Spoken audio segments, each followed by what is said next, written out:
Hello friends, आज हम बात करेंगे भारत में होने वाले द्वितीय नगरीकरण की। इससे पहले हम बात कर चुके हैं कि भारत में पहला नगरीकरण हड़प्पा सभ्यता के समय में होता है।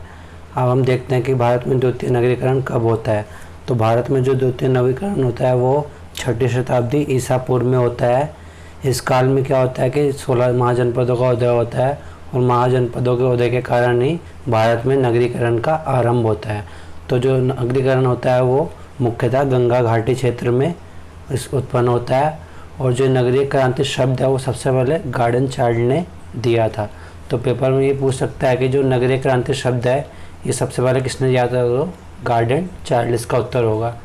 इस काल में मुख्यतः NBPW मतलब कि नॉर्दर्न ब्लैक पॉलिश्ड वेयर, जिसको हिंदी में उत्तरी काले मृदभांड भी कहते हैं, संस्कृति का प्रचलन था। तो अगर पेपर में पूछे कि द्वितीय नगरीकरण के समय कौन से मृदभांड बनाए जाते थे, तो NBPW जिसका फुल फॉर्म है नॉर्दर्न ब्लैक पॉलिश्ड वेयर। उसके बाद जो है DK चक्रवर्ती है, इन्होंने एक किताब लिखी थी the role of iron. The role of iron नाम की किताब लिखी DK चक्रवर्ती ने। इसमें उन्होंने बताया कि किस प्रकार भारत में लोहे के प्रयोग के कारण कृषि का विस्तार होता है, जंगलों की सफाई होती है, खेतों की जुताई गहरी होती है और फसल उत्पादन बढ़ता है, जिस कारण से द्वितीय नगरीकरण शुरू होता है। इसके कई और कारण बताए गए हैं द्वितीय नगरीकरण के। एक तो बड़े बड़े महाजनपदों की उत्पत्ति होती है, विशाल साम्राज्य बनता है, व्यापार बढ़ता है, कृषि का उत्पादन बढ़ता है। ऐसे कई कारणों को मिला के द्वितीय नगरीकरण 6ठी शताब्दी ईसा पूर्व में होता है। इसकी कुछ विशेषताएं हैं जो हम देखते हैं। इस काल में सिक्कों का प्रचलन शुरू हुआ। तो अगर पूछे कि सिक्कों का प्रचलन कब शुरू हुआ, तो 6ठी शताब्दी ईसा पूर्व के आसपास, जिसमें मुख्यतः आहत सिक्के बनाए जाते थे। आहत सिक्के जिनको पंचमार्क या कारशापन सिक्के भी कहते थे। पंचमार्क सिक्के इसलिए कहा जाता था क्योंकि इनके ऊपर कुछ मार्क यानी चिन्ह बनाए जाते थे, जो कि थे पेड़, मछली, अर्धचंद्राकार, हाथी और बाघ। इनके चित्र इन सिक्कों के ऊपर बनाए जाते थे, इसलिए इनको आहत सिक्के या पंचमार्क सिक्के कहा जाता था। जो पंचमार्क सिक्के थे वो मुख्यतः 2 धातु के बने होते थे, एक था तांबा और दूसरा था चांदी। जो तांबे का सिक्का होता था वो 146 ग्रेन का होता था और जो चांदी का सिक्का होता था वो होता था 180 ग्रेन का। अब हम बात करते हैं द्वितीय नगरीकरण के समय में होने वाले व्यापार की। तो इस समय जो व्यापार था उसके लिए कुछ शब्द यूज़ किए जाते थे। तो जो श्रेणी था वो किसको कहते थे, एक ही प्रकार का व्यवसाय करने वालों की संस्था, उसको हम श्रेणी कहते थे। श्रेष्ठी कौन थी, श्रेणियों के संगठन का अध्यक्ष। यानी कि अगर पूछे कि श्रेणियों के संगठन के अध्यक्ष को क्या कहते थे, तो श्रेष्ठी। उसके बाद जो सार्थवार था वो था व्यापारियों की श्रेणी का प्रधान। और जो भंडार गारिक था वो श्रेणियों के मध्य विवाद का निपटारा करने वाला था। तो अगर पूछे कि श्रेणियों के मध्य विवाद का निपटारा कौन करवाता था, तो भंडागारिक। उसके बाद पूर्वी भारत का प्रमुख बंदरगाह ताम्रलिप्ति था। तो अगर पूछे कि 6ठी शताब्दी ईसा पूर्व में प्रमुख बंदरगाह कौन सा था, तो ताम्रलिप्ति, जो कि बंगाल में है। उसके बाद बात करें कुछ और इम्पोर्टेंट फैक्ट की, तो इसमें है कि पश्चिमी भारत में बिरगू कच्छ तथा सोपारा प्रसिद्ध बंदरगाह थे, जहां विभिन्न देशों के व्यापारी अपने जहाज में माल लाद कर लाते तथा ले जाते थे। तो ये 2 बंदरगाह थे, एक थे बिरगू कच्छ, एक था सोपारा। यहाँ से विदेशी व्यापारी अपने जहाज में माल लाद कर लाते और ले जाते थे। एक ग्रंथ है वो, उसका नाम है बाबेरू जातक। इसमें उल्लेख मिलता है कि भारत के लोग मोर और कौवा का निर्यात पश्चिम एशिया में करते थे। तो पेपर में क्वेश्चन ऐसे आता है कि भारत के लोग पश्चिम एशिया में किसका निर्यात करते थे, तो मोर और कौवा का।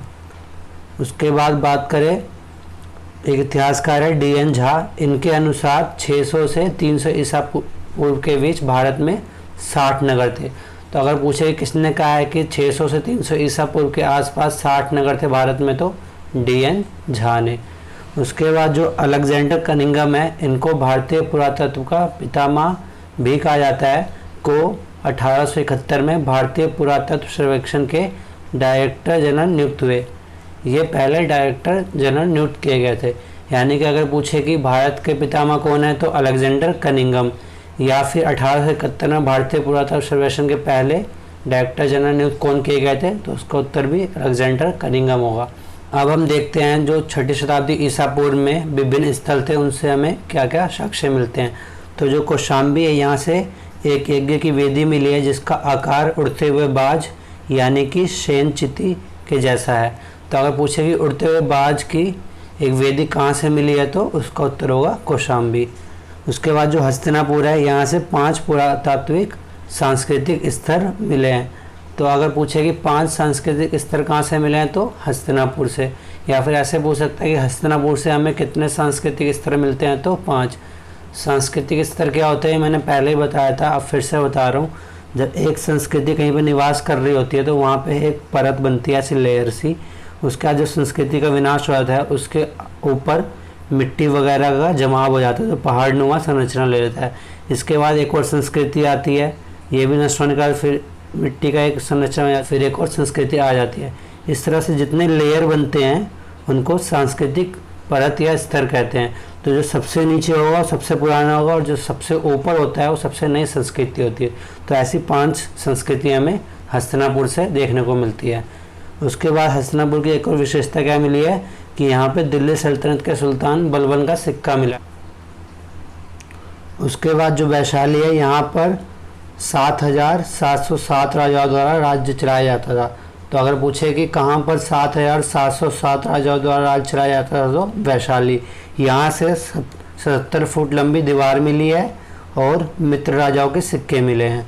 उसके बाद बात करें एक नल्ला गांव के, तो यहाँ पर काशी भारद्वाज के खेत 500 हलों द्वारा जोते जाते थे। तो अगर पूछे कि कहाँ पर काशी भारद्वाज के खेत 500 हलों द्वारा जोते जाते थे तो एक नल्ला गांव, और किसके खेत थे तो वो काशी भारद्वाज के। अब एक और गांव है जिसके उल्लेख हमें मिलता है जो है पंचशाला गांव। ये एकमात्र स्थल था जहां बुद्ध को भिक्षा देने से मना कर दिया गया। तो अगर पूछे कि वो एकमात्र स्थल कौन सा है जहाँ पे बुद्ध को भिक्षा देने से मना कर दिया गया तो पंचशाला गांव।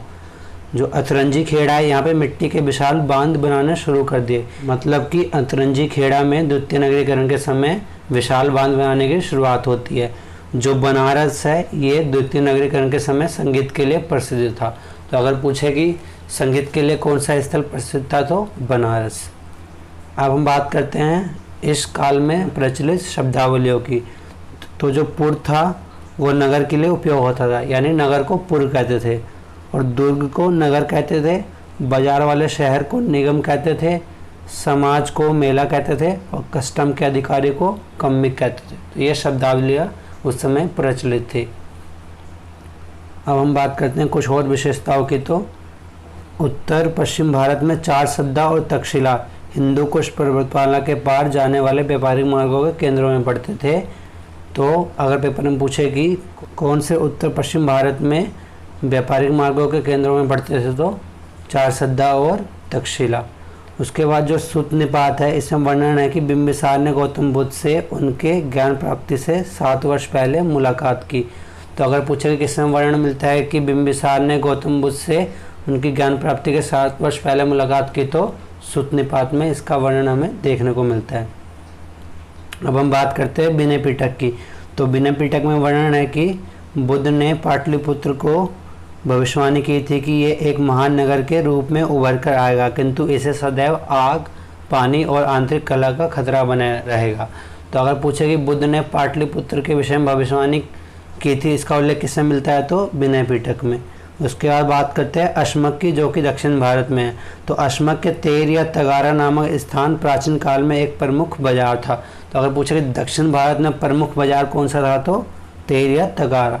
उसके बाद बात करें महाबग में, तो महाबग में सोन कोलविस नामक व्यक्ति का उल्लेख है। जब वह बौद्ध भिक्षु के रूप में उसने खाली पांव चलना शुरू किया तो उसके पैरों में रक्त निकल जाता है, इसलिए बुद्ध ने बौद्ध भिक्षुओं को जूते पहनने की अनुमति दे दी। तो अगर पूछे कि किसके पैरों में कांटा चुभने के कारण बुद्ध ने बौद्ध भिक्षुओं को पैरों में जूते पहनने की अनुमति दे दी तो सोन कालविस, जिसका उल्लेख हमें महाबग में मिलता है। अब 2 पथ है, इनका बार बार पेपर में पूछा जाता है कि ये कहाँ से कहाँ तक थे। तो जो उत्तरा पथ है वो ताम्रलिप्ति से तक्षशिला तक था, और जो दक्षिणा पथ है वो पाटलिपुत्र से प्रतिष्ठान तक जाता था। ये बार बार क्वेश्चन पेपर में पूछे जाते हैं तो इनको ध्यान से याद करना। उसके बाद बात करें अंगुत्तर निकाय की, तो इसमें समुद्री व्यापारियों द्वारा एक विशेष प्रकार के पक्षी के उपयोग जो समुद्र को भूमि से चिन्हित करने में सक्षम था का वर्णन है। ये भी इम्पोर्टेंट है कि अगर पूछ सकता है कि समुद्री व्यापारी द्वारा एक विशेष प्रकार के पक्षी के उपयोग जो समुद्र को भूमि से चिन्हित करने में सक्षम है का वर्णन किस में मिलता है, तो अंगुत्तर निकाय में। अब एक और बहुत इंपॉर्टेंट फैक्ट ये है कि विष्णु धर्म सूत्र में पहली बार अस्पृश्य शब्द का प्रयोग हुआ है। तो अगर पूछे कि पहली बार अस्पृश्य शब्द का प्रयोग किस में हुआ है, तो विष्णु धर्म सूत्र में।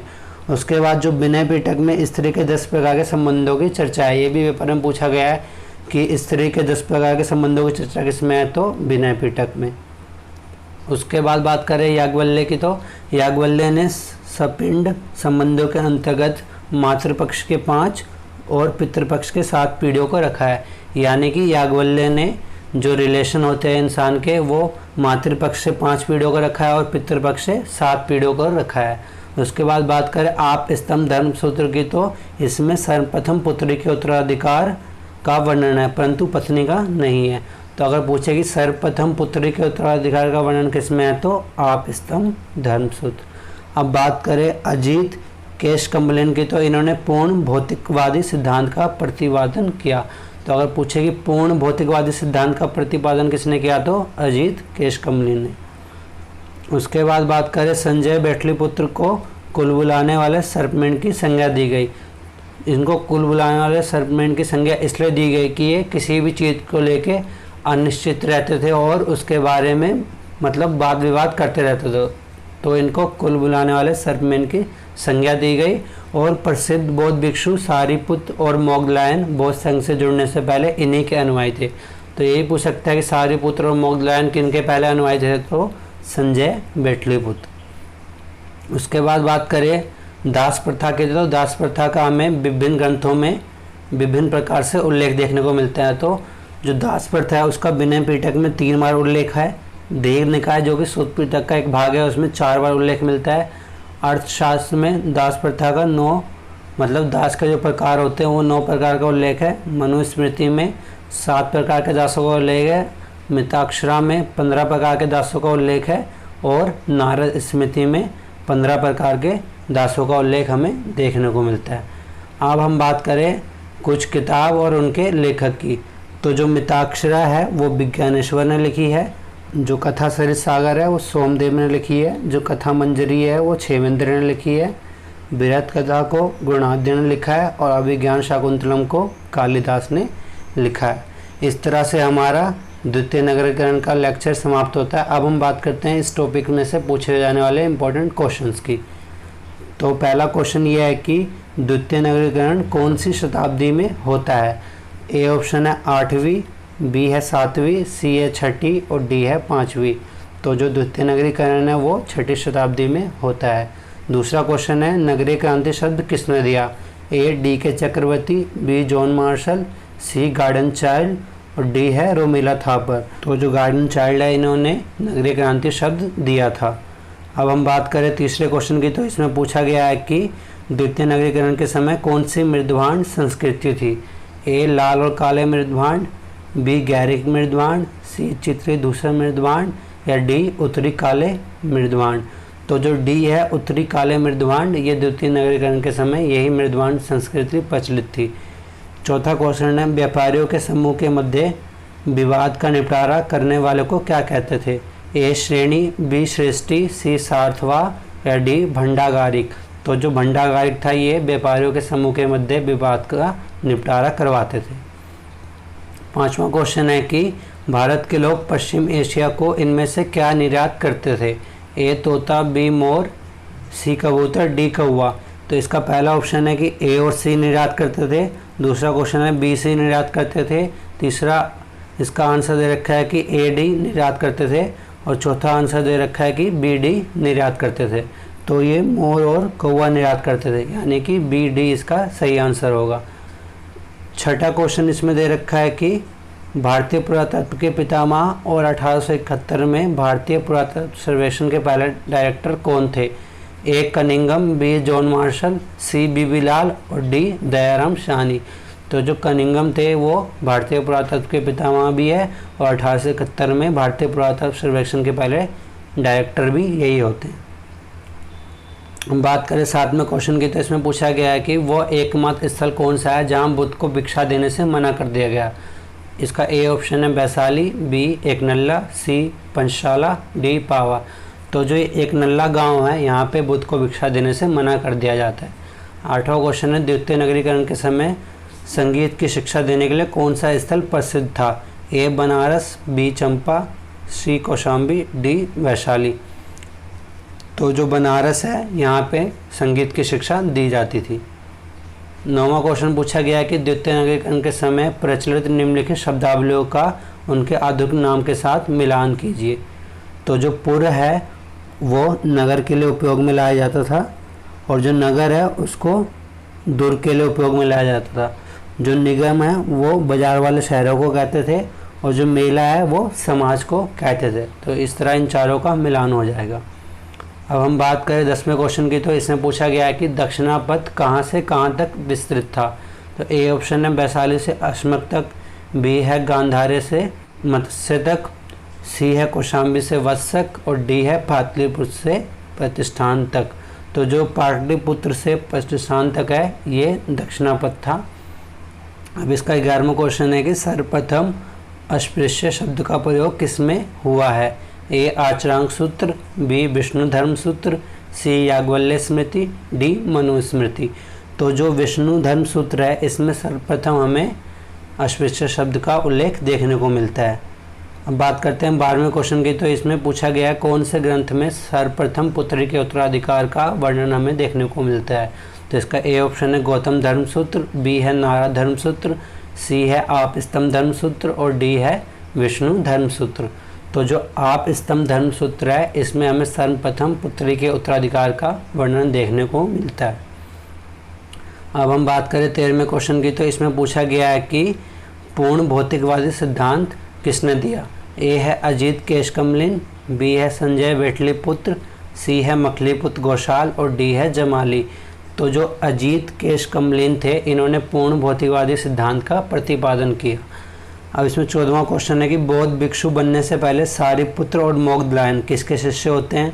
तो ए ऑप्शन है अजीत केशकमलिन, बी है संजय वेठलीपुत्र, सी है गया कश्यप, और डी है मुख्य कश्यप। तो जो बी है संजय वेठलीपुत्र इनके ये दोनों शिष्य होते हैं। अब हम बात करें 15वें क्वेश्चन की, तो इसमें पूछा गया है कि निम्नलिखित पुस्तकों का उनके लेखक के साथ मिलान कीजिए।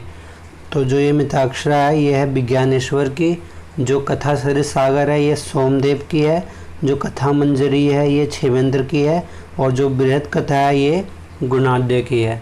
तो इस तरह से हमारा द्वितीय नगरीकरण का लेक्चर समाप्त होता है। अगर आपको वीडियो अच्छी लगी हो तो वीडियो को लाइक करना, चैनल को सब्सक्राइब करके बेल आइकन दबा लेना, ताकि हमारे आने वाले वीडियो की नोटिफिकेशन आपको मिलती रहे। धन्यवाद।